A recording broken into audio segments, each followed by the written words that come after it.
Hello, everyone. I'm Dr. Renee Mehrra. Thank you so much for joining. Today, my guest is from Paris, France. She's Aparna Sreedhar, a very eminent Hindustani classical vocalist and an all India radio artist. Thank you so much, Aparna ji, for joining me from France. You just finished performing at the Indian consulate in New York, and this was a musical journey through India where you sang classical compositions and ended in folk music and was from different states, and it was received so very well. Thank you so much. Thank you for having me, Renee. So how did you conceive this project? Sure. So I feel that India has a lot of diversity, and it reflects in the music as well. So since we completed 75 years of independence last year, I thought that a theme where I can bring out the richness of the diversity in the music was very appropriate for the occasion.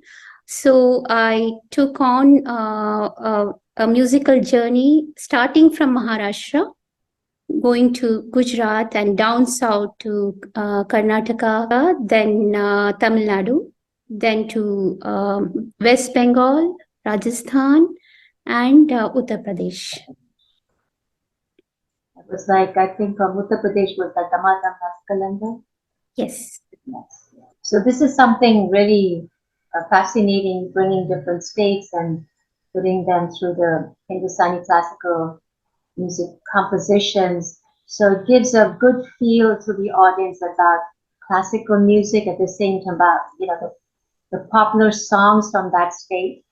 And tell us now, you have been popularizing a lot of Hindustani classical music and Bollywood music in France.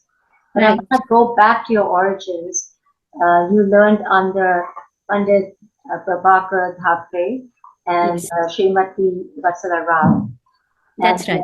Yes, and then you also learned Sugam Sangeet. So share that journey of music. Right. So I was very fortunate enough to move in different states of India as I grew up. So I started my education of music in Bihar, and then later continued in Nagpur under Pandit Prabhakar Thakre. And I, being a South Indian, started with Carnatic music with my mother at a very young age, around 3.5. And then later took a formal training in Hindustani classical. Then I was lucky to get a guru, Mr. Sudhanshu Kulkarni, who trained me in Sugam Sangeet. Sugam Sangeet is a genre of semi-classical music where you give a lot of stress on the expressions and emotions of the composition. So my base of Hindustani classical as well as the training in the Sugam Sangeet really helped me to bring in the emotions even while performing the classical Hindustani classical music. And I started at around 16 years to sing in All India Radio Nagpur, and then later continued in All India Radio Mumbai. And I used to participate in a lot of music competitions, and then became a part of many musical troupes. And that is how, like, I used to perform very regularly right from the beginning. And then we moved to Paris in the year 2003. And then I'm continuing to perform here and spread our music and culture. You've done a lot of fusion with Bollywood. Pascal is known as Pascal Henny, one of the most famous singers in France, LaVieenRose. That was, I think, very, very mesmerizing when I listened to it. The video was amazing. And then you have represented India at the French Senate at UNESCO, at the Indian consulate in Paris, because you are actually becoming an ambassador of Indian music, Hindustani classical music, and Bollywood music as well. Right. So share those, some of the highlights from those experiences that you've had. What I personally feel when we perform outside the country and mainly to the foreigners, I feel the responsibility is more on us. We are not only presenting our music, but we are sharing our culture with them. So it's very important that while presenting the music, we also share with them our culture. Like, for example, something like what I did it in the consulate recently is like showing them the diversity, showing them how different the music is within India. Many times they don't even realize how big India is and how diverse India is. So I think it is our responsibility as a performer to bring out all these aspects to them. And also they have so many questions to us regarding how can we sing sitting down.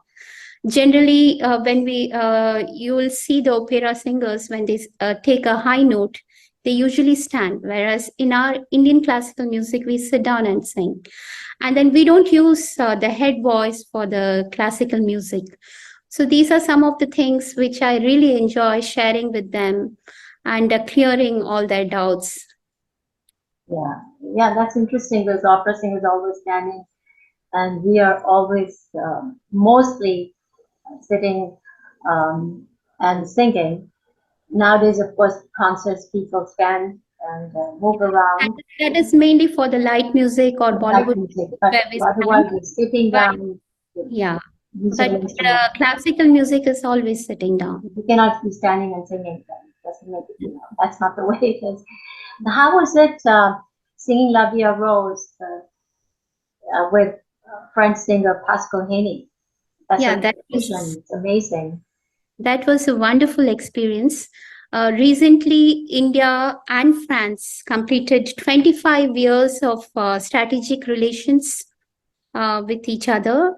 And it was our 75 years of independence. So we thought of doing a song where it can be a mixture of French and Hindi. So we adapted the very famous LaVieenRose of Edith Piaf. And then we also had a Hindi version to it. So we did a fusion of both of them.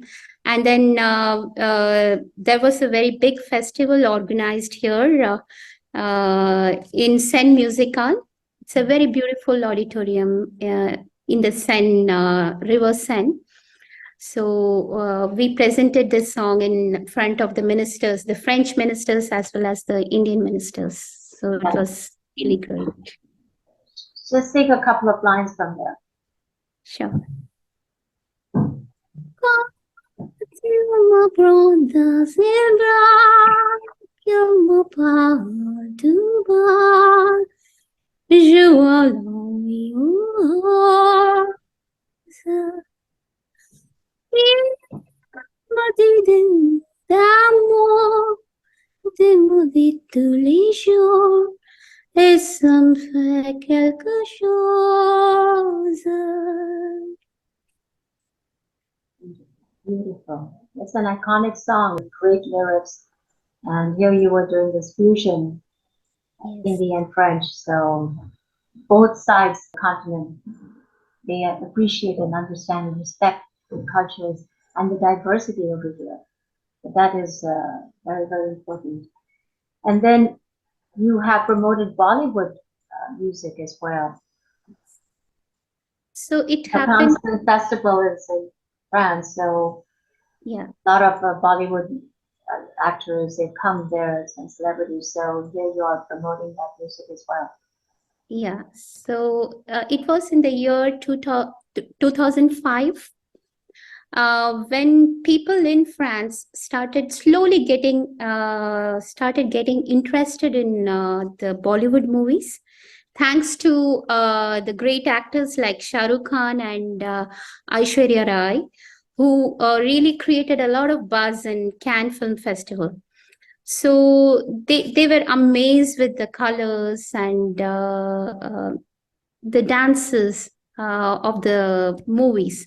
So promoters here in France, they wanted to do a kind of festival to educate people about the Bollywood movies. So they were looking for singers, and I volunteered to be part of it. And we used to do a big 3-day festival where we used to explain the story of the movie and sing songs of those movies, and have some dance troupes who used to dance on the numbers of the songs. Mm-hmm.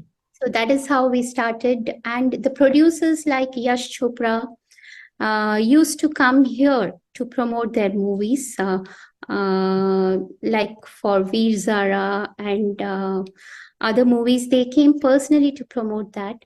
And I used to sing on the track which they used to use it for the movies. So it was a really great experience. Wow. And you have continued promoting music. So yeah, so that was those times when we had to make a lot of effort to invite people to come and watch the movie and explain it to them. And fast forward now, we have movies released on the same day as it is released in India, as in the US or London. So that is a very big change which has happened thanks to all those efforts. You see a lot of French people getting into Indian music, Hindustani classical music, or Bollywood music. Yes. The French people, they like the classical music a lot because it is, for them, it's very meditative. And so they really like it. And they like some people do like Bollywood for its colors and, the beats and the colors and the melody which it brings in. Yeah. Well, like, for example, whenever I sing Bole Churiyan, I'm very surprised French people who don't talk Hindi, but they sing along with me. wow. There are the songs of Devdas, the songs of Kabhi Khushi Kabhi Gham are very popular with them. Because in those days it was really we promoted it a lot, and those films are with the subtitles in French. What is now trending in Paris at this time? So and now everywhere it's nat. Yeah, of course, absolutely. Yeah, It's so I like think a global phenomena. Yeah. Yeah, so that is a great achievement for our Indian cinema, that we got a award recognized in Oscars. So that is, I think this is just a beginning. We deserve more. Absolutely, I agree with you 100% on that one. Now you have such a rich repertoire. You sing ghazals, young Hindustani classical, it's devotional songs, folk songs. It's a whole mixed bag, everything, everything and everything. What is your favorite genre? It's very difficult to choose, but I would say Rag Yaman is one of my favorite, because anything, it is like the king of the evening ragas. You can sing a devotional song, you can sing a pure classical, you can sing a romantic number in that. So it is such a versatile raga. So I really love, I think Rag Yaman is one of my favorites. What's your next project coming up now? So we did a homage to Lata Mangeshkar ji recently. So we are planning to do something similar to that, where we do a dedication to music composers like Madan Mohan or other legendary singers like Rafi, where I want to involve other singers too. And so that is one of the projects. And the other project which is coming up is comparison of Hindustani and Carnatic music, where we will take, in Hindustani we have thoughts, whereas in Carnatic we have Melakarta. So we will take some ragas and do a live demonstration of how it is sung in Hindustani and how it is done in Carnatic music. Can you share that a bit, the demonstration? Like, for example, there are some ragas which are same in Hindustani as well as Carnatic. So this is a beautiful rag, Hamsadhwani, which is a evening rag again. So I will first sing a few verses of Hindustani style. And then I think people who know Carnatic will immediately will be able to connect to the Carnatic part of it.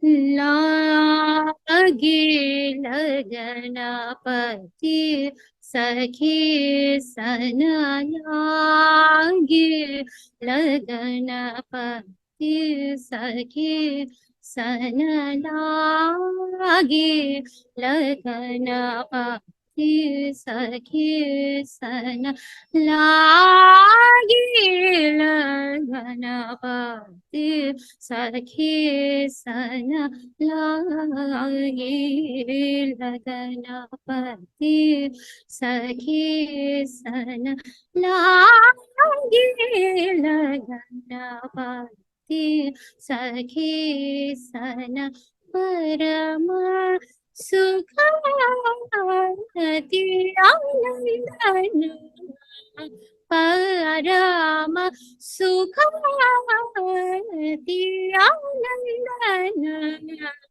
lage laganapati sakhi sana lage laganapati sakhi sana lage laganapati sakhi sana lage laganapati sakhi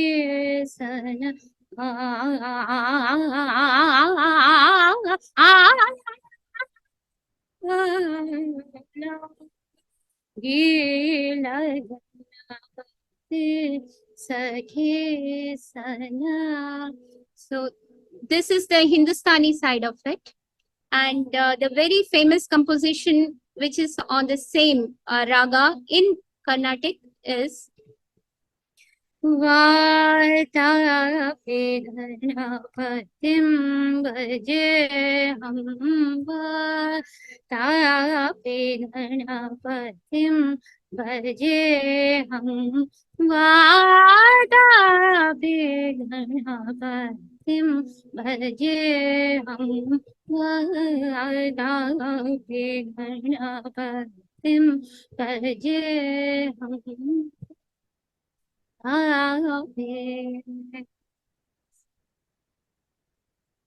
So it is very long. Like, for example, in Hindustani, we do a swar vistar in the beginning, and then like it starts off very slow in Hindustani. After the swar vistar, we slowly go to the bandish or the chota khyal of it. And then we take alap, and then we take the faster beat tan in the same raga. Whereas in Carnatic side, it is more composition based. We do take a little bit of alap in the beginning, but then the compositions are very big, and it has a lot of modulations according to the ragas. So here in Hindustani, the composition will be very short, and the singer has the independence of developing the composition. So it may be just 4 lines, but the singer has the independence to develop on it and make whatever changes according to the rules of the ragas. Whereas in Carnatic, the composition is already predetermined. So we have to sing according to the same pattern of it. And of course, we do get, we can develop on the raga when it is time for taking the alapanas. Thank you so much. Thank you. And hope you have more and more French students and more international classes in Paris, so that Hindustani classical music is promoted and preserved in Europe, especially in Paris where you are. And I hope to see you back again in New York very soon. Thank you so much. It was a pleasure talking to you. You too. Thank you very much. And I'm Dr. Renee Mehrra. Thank you so much for watching. Stay healthy, stay positive.